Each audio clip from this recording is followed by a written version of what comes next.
Hey, what's up, everybody? Welcome back to the Omar the Barbarian podcast, where we talk about what is best in life.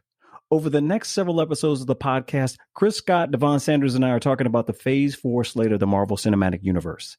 Now, because this is such a massive topic, we decided to cut what is really one super long episode into smaller, more bite-sized portions. So, without any further ado, sit back, relax, and enjoy the show.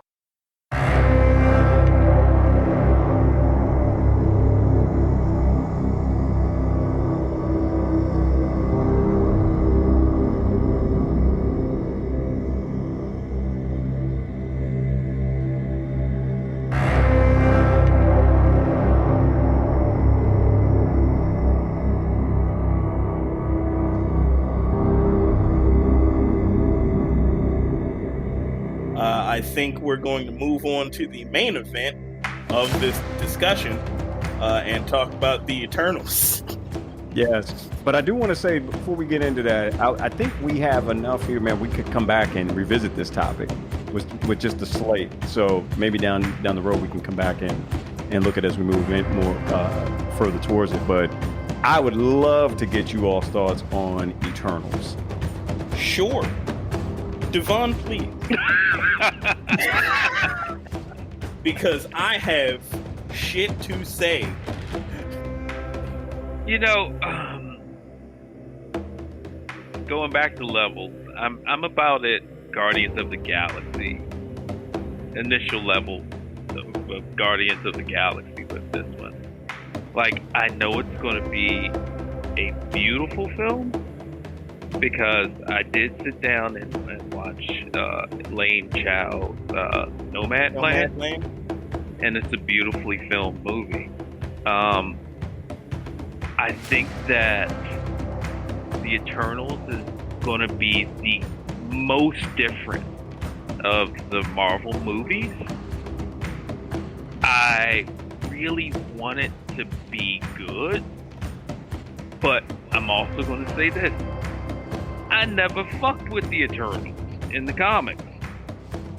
It's basically the most Jack Kirby thing that could Jack Kirby ever Jack Kirby. And I don't mean that in a good way. And I always say beautiful things about Kirby. But Eternals was basically him just going, I'm just going to draw whatever comes into my freaking head and try and put context to it. And that has always been the Eternals to me. I don't really care about any of the Eternals outside of Cersei, and that's only because she wore a bomber jacket when she was an Avenger. And I don't really have any expectations other than, and this is sad, but to be mildly bored by it. Like, I'm going to go see it, and I know it'll probably be the most introspective, probably even the most talked about Marvel movie in a while. But this is just a baffling choice to me, the direction that they're going. Like, to me, this could have just been the movie where you were just like, you know what, let's just Kirby it up. Like, Kirby dots everywhere, energy crackling, left and right. Big special effects, things blowing up for no reason other than them blowing up. But my gut tells me this is going to be 2.5 hours of them talking about the human condition. And that could be good, but I don't know if it'll be good for a Marvel movie.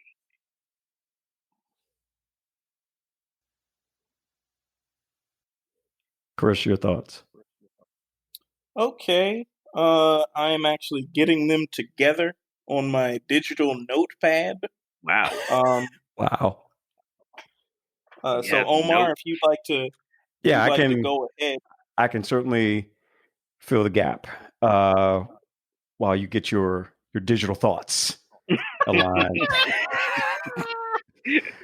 Oh man. As he writes his dissertation As he writes, yes, he on writes the his, Eternals. Full ass thesis. I yes, know. his He defends Chris Defesto. Yeah. thesis. Yo, that's the move. Chris Defesto. Yes. Oh man. So I've got a couple of thoughts on Eternals. Devon, I don't disagree with anything you said. I think it's the contrarian in me wants to challenge it, but only because I'm contrarian. But I can't disagree with it. I got to F with it because I'm like, damn, this to me feels like the most Roman Empire thing we've seen Feige attempt. Guardians of the Galaxy, we still had that little engine that could energy. Nobody expected anything of Iron Man when it dropped. I remember watching the trailer for Iron Man, and when he went supersonic at the end of it, I was like, yo, that might be good. Then we went and saw it and it was like, yo, that punched above its weight class. And they just continue to, roll from there. And you would forgive things like Thor Dark World because Avengers was so good. And, you forgive Iron Man 3 because, damn, man, Captain America Civil War was, I might be getting my orders mixed up, but basically if they put out a movie that was you had something else that hit. And when then Guardians hit, it was like, wow, Marvel can do whatever they want. Because they made that work. And so I kind of wonder, are we heading down that Kathleen Kennedy path of I can do no wrong, but maybe I can. That Wonder Woman 1984, I can do no wrong. Oh, wait, yes, I can. Feige has not had a failure in a decade. No. Not one that's bitten him, right? Every time you think, oh, this is it, he's landed. And there's a part of me that says, as much as I want to give him the benefit of the doubt on Eternals, am I doing that because he made Purple Rain? Or am I doing that? You know what I'm saying? It's like, right. Yeah. Yeah. Am I going to forgive the Vikings theme song because you made Purple Rain? Maybe. But I can't argue with I want you to not be right. Right. Because that means more money for me.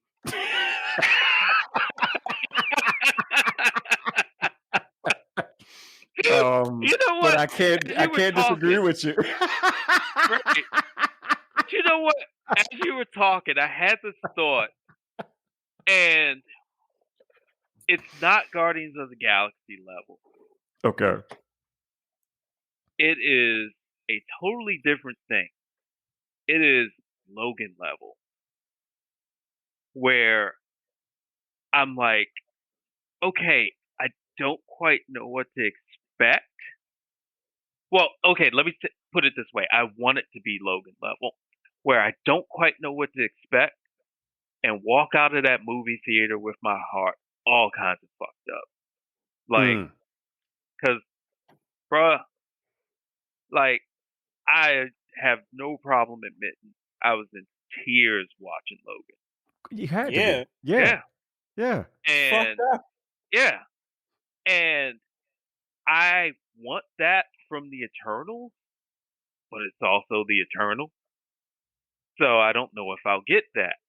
I know that Elaine Chow can probably do that to me. I just want it to be good. That's all I want.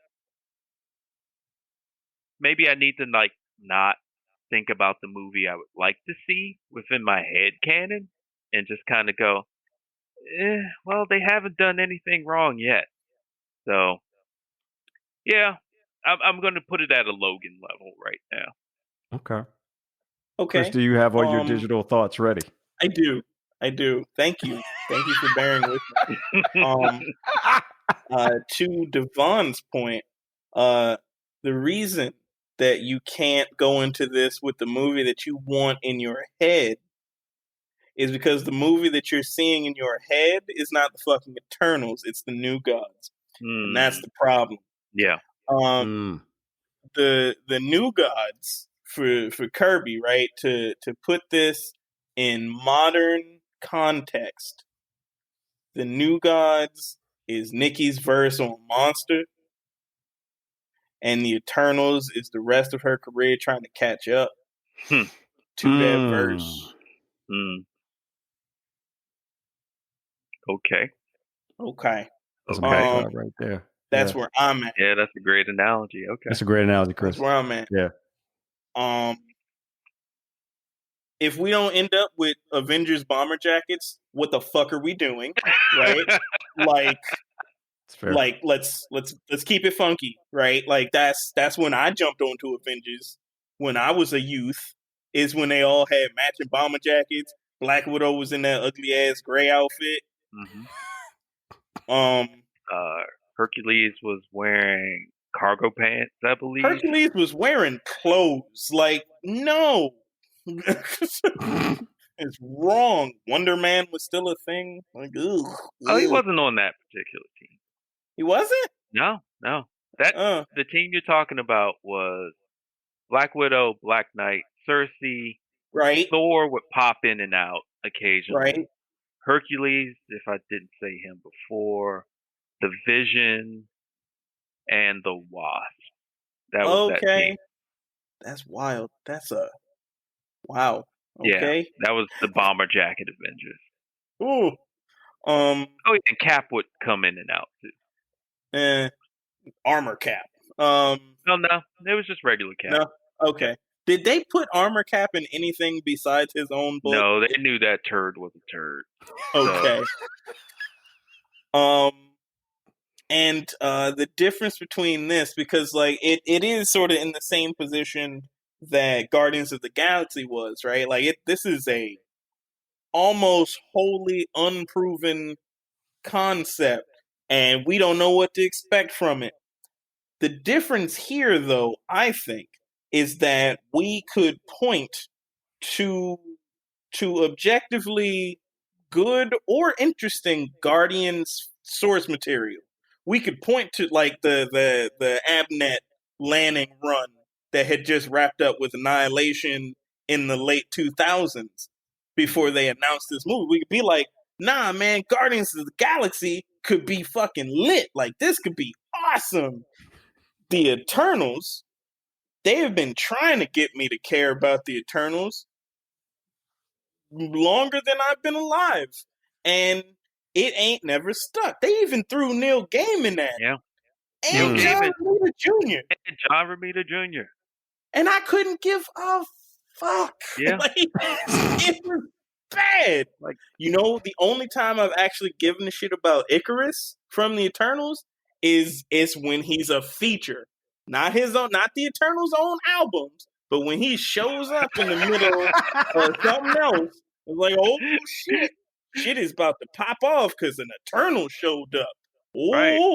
Or like when he was boxing Thanos, and Thanos whooped that ass. It was like, Eternal sucks, but they cool characters. But Eternal sucks. It's weird. It's a weird, paradoxical thing. And the other thing is maybe like a little bit more minor.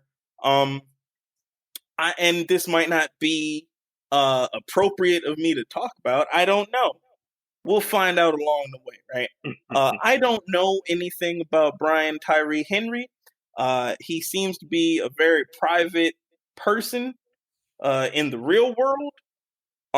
But he's playing a gay character in the film, and they've said that he's going to be shown to be in a committed homosexual relationship, and that's great. But not knowing anything about Mr. Henry's real life, like I think I would feel more comfortable with it, and maybe it's not even my place to say, right? But I think I would feel more comfortable if like an actual homosexual actor was playing this gay character. So, you know, like I don't know, like it's hard to talk about without knowing anything about the man in the real world. And I know, like, you know, actors can disappear and things, but it's like, at a certain point, we gotta put our money where our mouth is, right? We, like, hey, it's a gay role. It probably go to somebody who actually lives that truth. That's where I'm at with that. But hey, it's Paperboy. He'll probably fucking crush it, like he always does. It's fair. It's probably like the best thing to come out of Atlanta for me personally, at least. I'm not the biggest proponent of that show. I'm not like I'm not knocking it. It's just it didn't scream to me. It didn't grab me for the couple episodes I watched. It's just like meh. It's freaking brilliant. I loved it. Sorry. I loved it, man. I love it. Atlanta's fire. I like your take though, Chris. Your Chris DeFesto. That is yeah, those fantastic. are my thoughts on it. Yeah.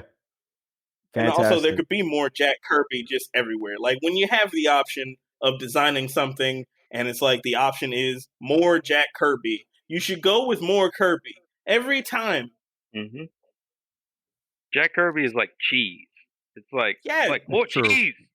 More cheese. Put more cheese on that. What could this pizza use? More cheese, damn it. Cheese. Yes. So I'm going to be the corporate shill that I am, and I'm going to defend Eternals because I have to. And I'm seeing Chris give me the rock about, and I'm impressed that you can do that because I can't. So go wah wah. No, to raise his eyebrow. Yeah. Oh, he gave me the rock eyebrow. Yeah, like both of y'all can do it. I can't do it. God didn't give me that power. Yeah, that's not. Now, what I'm really pissed though, I can't do the Ace Ventura where he's like both of them. Do both of them, right? Yeah, one side. Can't do that. So one, we only have the trailer, so we don't know that we don't get more cheese. True. On this. Mm-hmm. So the other thing is, I completely agree with you in that we've reached a point where if you're going to step on the stage of diversity and inclusion, that has to be your truth all the time. Otherwise it's just words. It's just fluff. So I think to your point, Chris, I think it has to be a requirement to, and Devon actually talked me over to this side of the bridge because I think it was like maybe about a year ago, Devon, we were talking about this. Devon had to jack me up against the wall.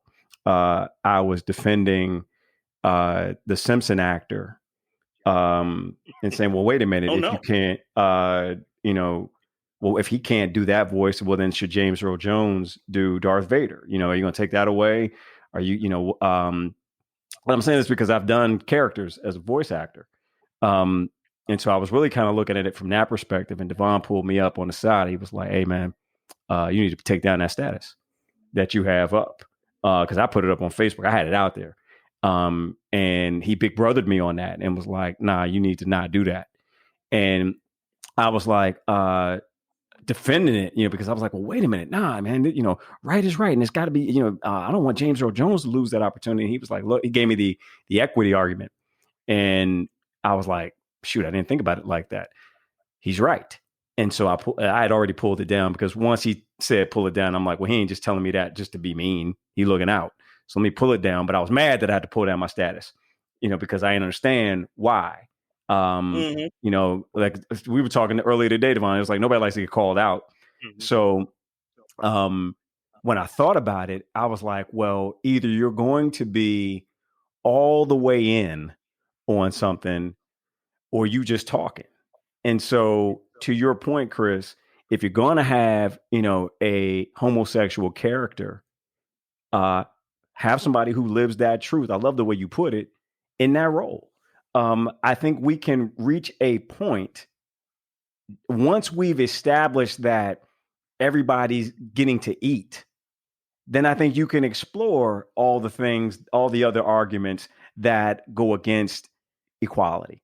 Anybody can play this. Not today. Today, we need to be, intentional about that and say, no, we're doing this because it's the right thing to do and we need to level the playing field and we'll get there. to where we could make a choice of, well, does he have to be this? Because the art says this. And when we reach that Star Trek utopia, I'm here for that. I will stand up and applaud, but we ain't there. So I 100% agree with you on that, Chris. And have run the full gauntlet to getting called out by my boy on it when I needed to be educated. So if I can come over, I think everybody can come over, on that. But we need to also stop taking all of these Asian American roles from ScarJo. Like, we need equal representation. God damn it!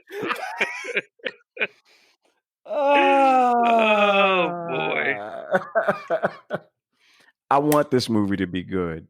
I want to be wrong about my feelings, but I gotta be honest, man. I'm afraid for this one. This was a risk. It's I'm not mad at him for doing it, because the other argument was that Marvel movies have become too cookie cutter. But this one is an interesting choice because we all know he wanted to do the Inhumans but couldn't, because he got some kind of issue with the TV piece, right? So Eternals feels like, hey, this kind of feels like Inhumans. Let's do this instead. And he might have stepped in it, is what I'm concerned about. Like, damn, dude, because you're going to embrace these pieces over here because it looks like a Benetton ad, right? And that's cool. But then you're going to kind of halfway do it with the homosexual character in terms of representation. And we don't know that for a fact, though. We don't know that for a fact. You're right. Yeah, we don't know that for a fact. Brian Tyree Henry is a very private individual. I want to stress that. This is speculative. Very, very. That's a great point. We don't know that. So I don't even want to make an assumption there. So let me take back that statement. You need basically, if you're going to do it, be all the way in, and it's a risk. I applaud the risk, because if you pull this off, well, shoot, man. Well, I don't know. This might be his sign of the times. It could very well be that for him. Yeah, like I feel like this is like Phase art film, like the one where he's like, "No, you're going to see how deep the Marvel universe is," and I'm like, okay. Will there be explosions? It's the Black Knight going to put on the helmet, right? Exactly. Right. I need that helmet. Like, I'm not here for Dane Whitman. Right. Fuck Dane Whitman. Right. I want the Black Knight on the horse. The horse with the sword. With the bat wing. With the bat wings. Yes. I want the flying horse with the bat wings and that helmet. In tiny little man. Yeah. Take me black. Who's in Game of Thrones. I can't think of his name. Take me Jon black. Snow. Tiny Jon Snow. On a horse with bat wings. I want that. Man. With that helmet. I think we were talking about this the other day. This cast is tremendous. It's an incredible cast. Yeah. I want them to be the Inhumans. Right. I don't. Why did you say that? Now I'm mad. I think so does Fergie. I'm like, Angelina Jolie is Medusa. Man, Rob Stark is fucking Black Bolt. I'd get behind that. Yeah. Damn it. Yeah. Damn it. Okay. If this was an Inhumans movie, would you all have completely different energy? Same trailer. I think I would. Yep. But it's Inhumans. I would. I like the Inhumans. I really like the Inhumans. And quite frankly, you have like stunning, cool, decisive imagery to pull from with the Inhumans that you can't necessarily say with the Eternals. Like, can you describe to me like an iconic display of Icarus's powers? No. But Black Bolt shoot just screaming a hole through a mountain, nigga. Yes, put it in my veins. Medusa choking bitches out with her hair. Put it in my veins.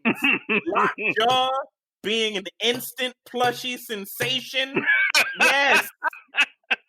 Yeah. And that's what Eternals is missing. Yeah. They don't have a Rocket Raccoon. They don't have a Groot. They don't have a BB-8. Yeah. No. There's no plushie. Yeah. No plushie. Yeah. Unless the horse is like in it and they don't want to show it, and it's like Hercules' horse levels of personable. Like I said before, I want to be wrong. I want to be wrong. Yeah. I want to walk out this movie feeling some kind of way. Like, just like, I want to walk out of that movie like going, "Oh, they messed my head up." You know. Yeah. And I think that maybe Eternals could be the movie that does this. But I don't need the Eternals though. Yeah. Like It's gonna be interesting. again, Go ahead. I'm sorry. I want to be proven wrong. But, you know, Kevin Feige has his ducks in order, though, because if this movie fucking sucks, you know what's a month away from it? A whole new Spider-Man, baby. Oh, with yeah. seemingly 17 different Spider-Men. And Again, it's the formula that's worked. Hey, let me squeeze this in here so that you forget about it by the time Christmas rolls around and we get Far From Home or whatever it is. Home away from home. Homecoming. Can't No go Way home. Can't go home. No No way Way home. Home. Yeah. Where yeah, no, I'm you know, super excited yeah. for that one because apparently this is baby Spider-Man's multiverse Yeah. movie. Like I don't know what's going to happen. And you know what? This is probably going to be. I'm going to make this vow right now, like Batman did on the night that bat came crashing through the window. This will be my vow. All right. When you know, when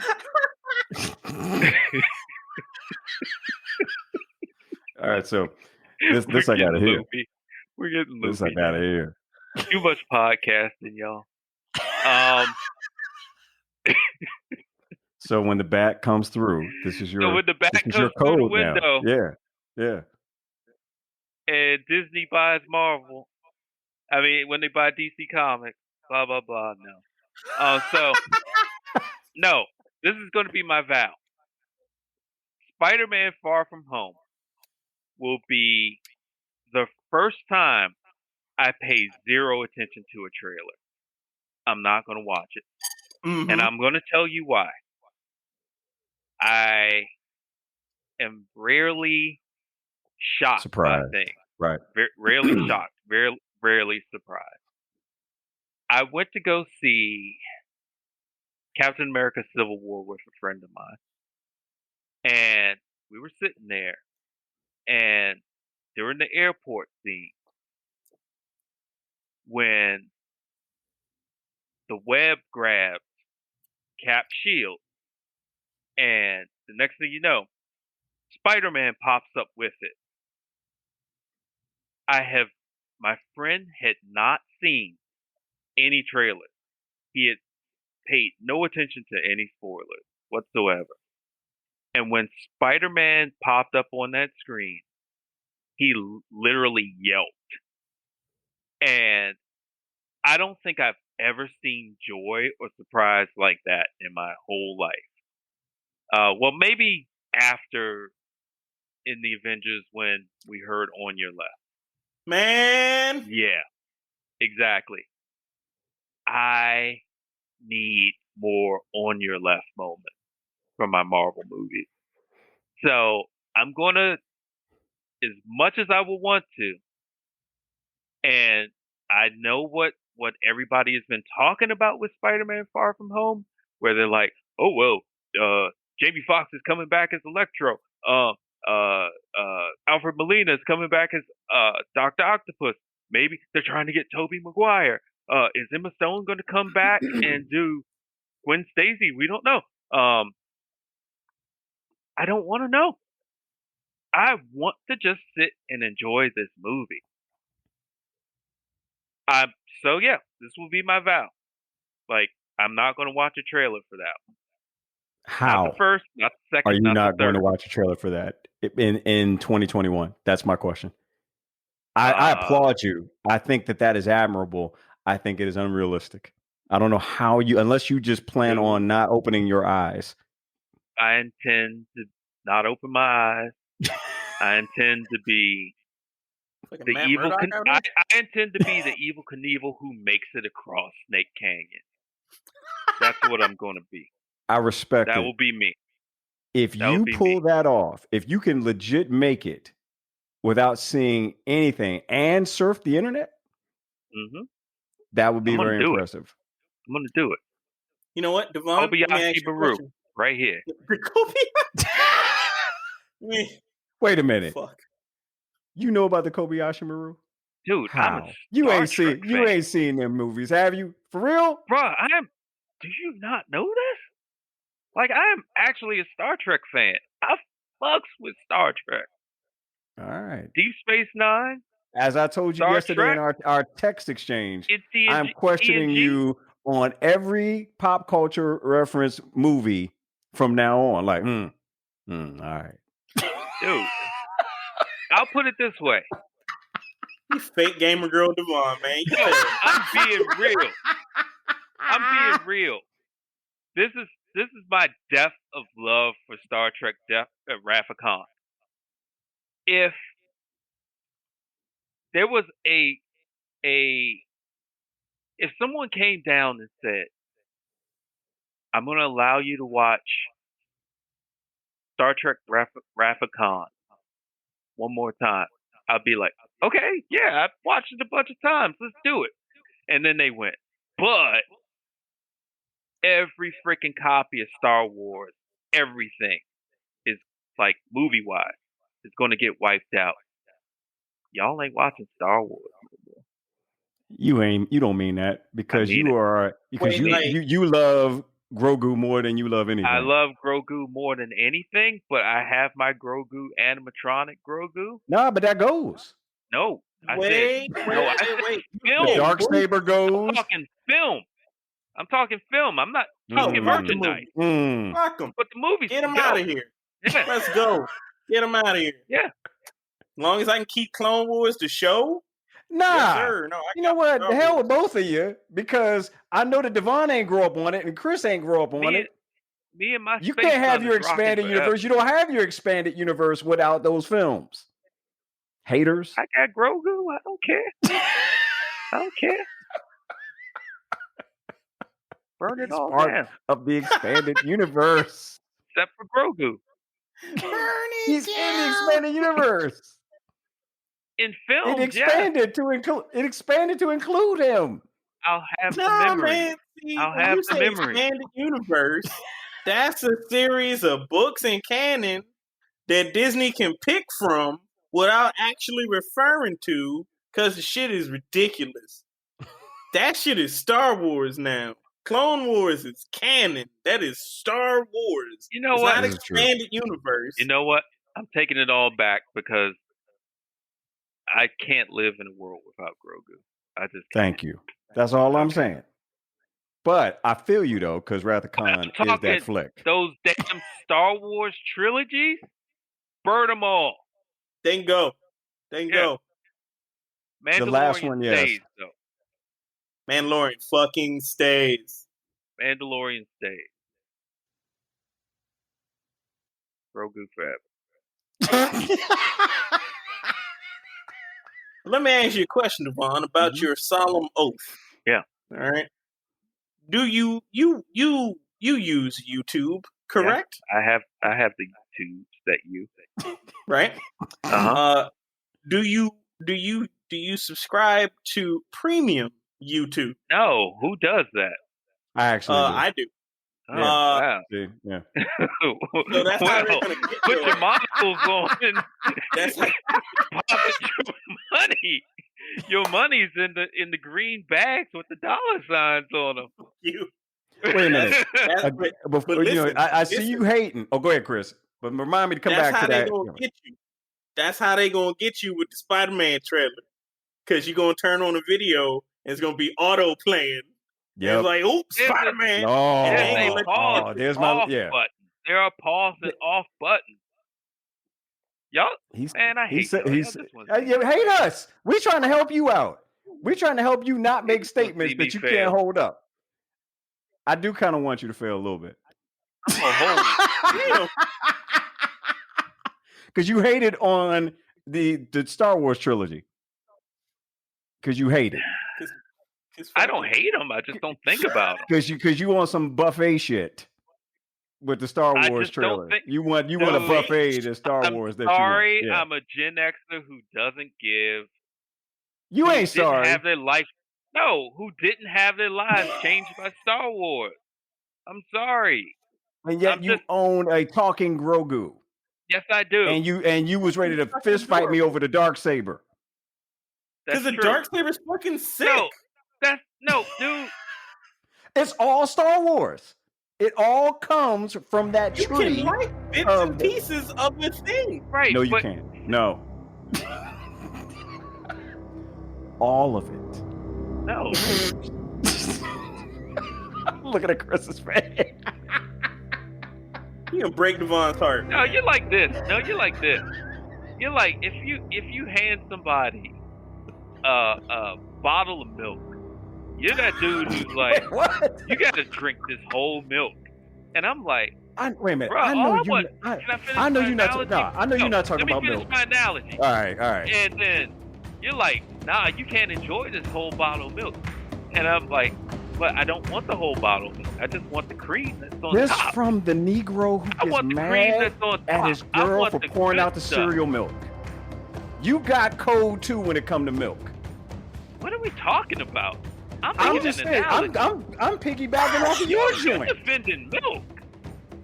You brought up milk. You brought up milk. I said you gotta like all of Star Wars. That's what I said. Hey Chris, cut his mic off. You can't cut my mic off. You can't cut my mic off. God, cut his mic off.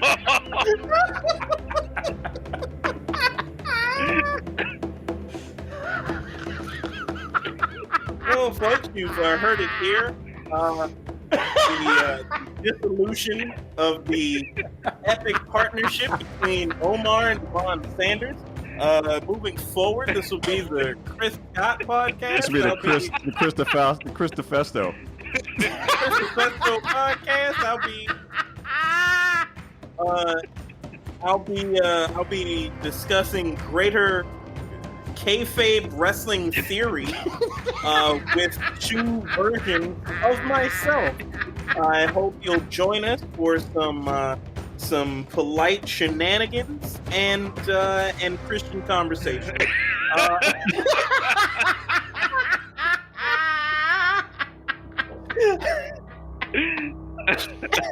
Oh God.